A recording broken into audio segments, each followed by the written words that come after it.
Të gjithë banorët e Martaneshit, por jo vetëm, edhe ata që shkojnë për turizëm apo biznes, duhet që rrugën për 16.4 kilometrash nga qafa e Buallit deri në Kras ta kishin të asfaltuar.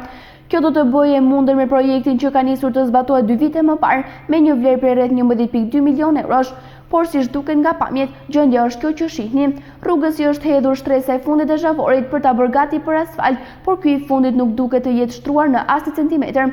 Drejtuesit e mjeteve që qarkullen çdo ditë në këtë aks rrugor shprehen se shirat e fundit e kanë degraduar akoma më shumë gjendjen e rrugës, ndërsa kalimi në të po bëhet i vështirë. Shumë keq. Ma keq këtë gropa, këtë 11 milioner, nuk e di se ku ka shku.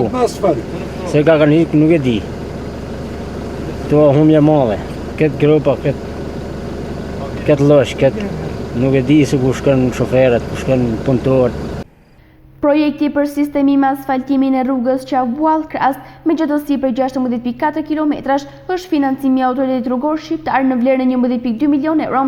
Zbatimi i projektit po bëhet nga bashkimi i kompanive BEIS SHPK, Ergi SHPK dhe Vëllezërit Hysa SHPK, që edhe pse janë më shumë se një vit jashtë afatit fillestar për përdorëzimin e punimeve, ende nuk ka nisur asfaltimin e rrugës.